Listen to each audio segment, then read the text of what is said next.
from the perspective stand that giving thanks first starts with being grateful. They're not the same. Giving thanks first starts with being grateful. What does it mean to be grateful? See, being grateful speaks of a posture of the heart. It's inward.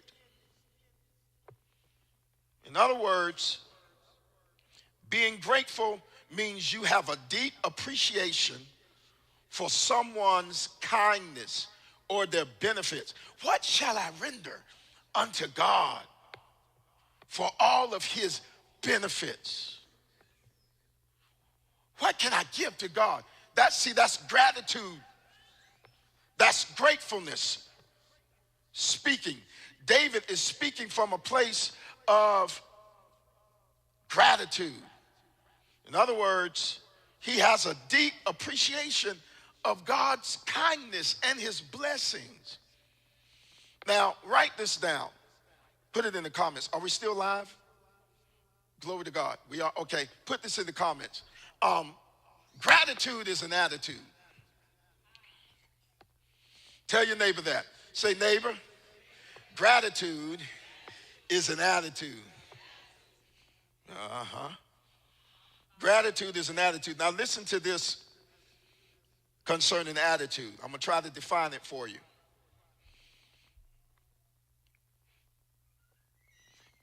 An attitude is a mindset or way of thinking about something or someone that can range from negative to positive. Oh, that's good. She got it on the screen. Thank you so much. It's a mindset. It's a way of thinking. It's a mentality. It's a way of thinking about something. And so it deals with your concepts and perceptions about something or someone. And it can range from either negative to positive. Now hear this. An attitude is a collection of thoughts. The feelings, because see, you can't have thoughts and feelings don't follow. Because your feelings are the products of your thoughts. It's not the other way around.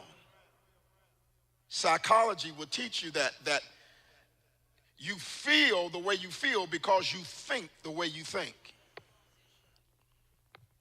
I feel bad. I feel depressed. Check your thoughts. Check your thoughts. So, an attitude is a collection of thoughts, the feelings that result from the thoughts, watch this, that lead to actions in a given scenario. So, thoughts produce feelings, feelings produce actions. But it starts with thoughts, which speaks of your attitude, your mind. You know. So let's say someone, quote unquote, hurt your feelings. They hurt your feelings because of how you perceived what they did. Thusly, you have, let's do it in simple terms. Someone hurt your feelings because they didn't speak to you. I'm just dealing with something simple.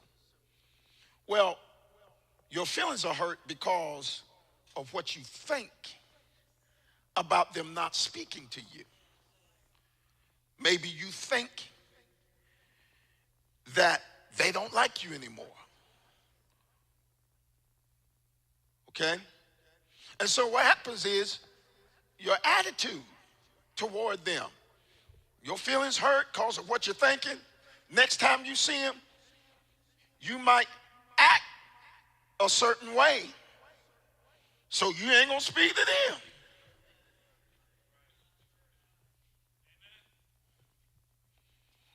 And eventually, someone say, why do you have an attitude toward them?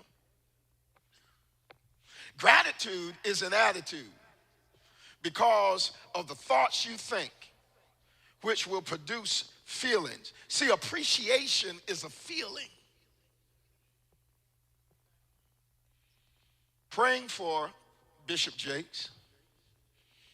Most of you saw the challenge that he had last Sunday. And thank God it wasn't a stroke.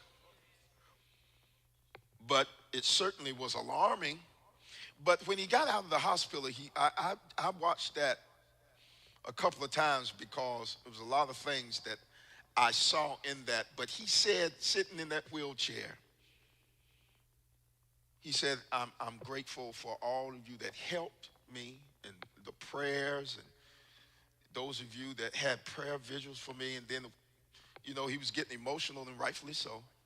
But then he said this, it didn't have to turn out this way.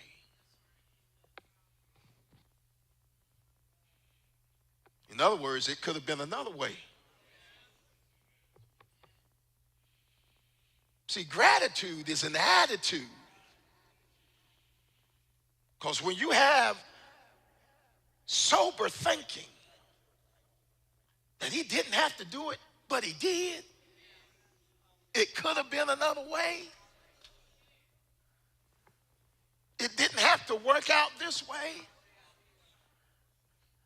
Even if it's a way that you would not have necessarily chose yourself.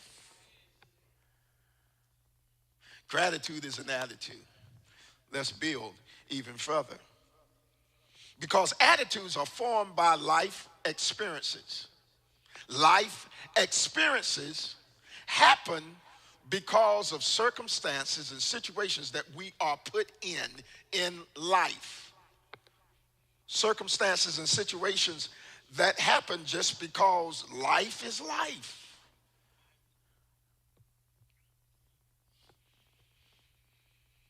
Attitudes are formed by life experiences, education. In other words, what we learn. Bless God, don't go through stuff and not learn something. My God. Don't go through tests and trials and don't get nothing out of it. If any man lack wisdom, let him ask of God. But what we fail to realize is that particular passage that James says in the first chapter of the book of James, he says it after he says, count it all joy. Count it all joy. Count it all joy. Count it. Count, reckon it. Look at it like it is joy. When ye fall into diverse, in other words, different tests and trials. I don't feel good. But he says, count it all joy. And then he goes further.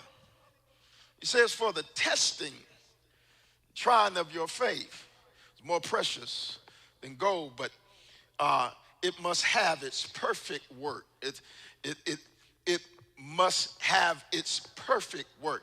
I told you, first time I fried chicken, first time. Oh, I called Mama, asked her, how you fry chicken? And she told me, I had a general idea, but I wanted to make sure.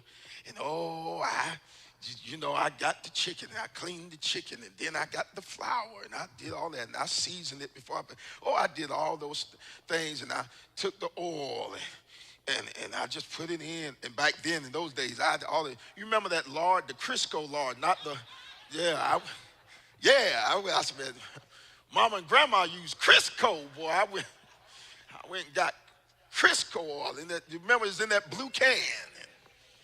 And I took, there you go. I'm scooping it out, putting it in there. And it's melting. And oh, I'm waiting until it get hot. And this, crackling hot. And just, oh, I'm happy. And, oh, and I take it and I drop it in. I dropped it in like this. Because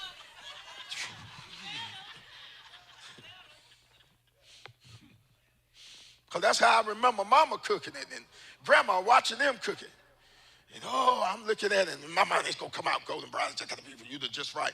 And oh, I'm looking, I say, oh yeah, that's good. Man, I'm pulling it out. All that chicken. I sit down, I got my corn. That's easy. That's in a can. You just put, I knew how to do that. That's easy. So corn and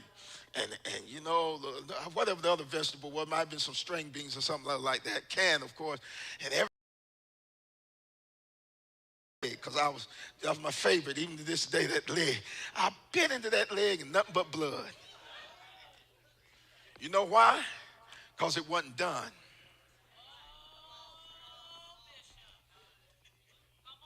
Now, why are you saying that, Pastor Carr? Because let patience have her perfect work. See, God will put you in and won't bring you out till you done. And I know you look like you done, but nah,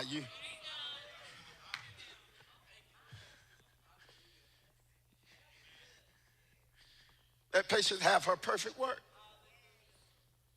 And so, uh, yes, Lord. Understand, beloved, everything that might not be perceived as good. Let me say it like this. Sometimes what we don't like is because we don't understand its purpose. I got to move. Gratitude is an attitude. Now listen to this very carefully. I heard about this gentleman from John Maxwell in one of his books, and he was talking about the gentleman by the name of Viktor Frankl. Viktor Frankl. Never heard of him before, but Viktor Frankl was a Jew who survived the Holocaust during Adolf Hitler's hideous attack against Jews in World War II. The concentration camps and all of those things. Viktor Frankl, his wife, and his son were all taken captive. He survived, but he watched his wife be taken away to be murdered. Watched his son be taken away to be murdered.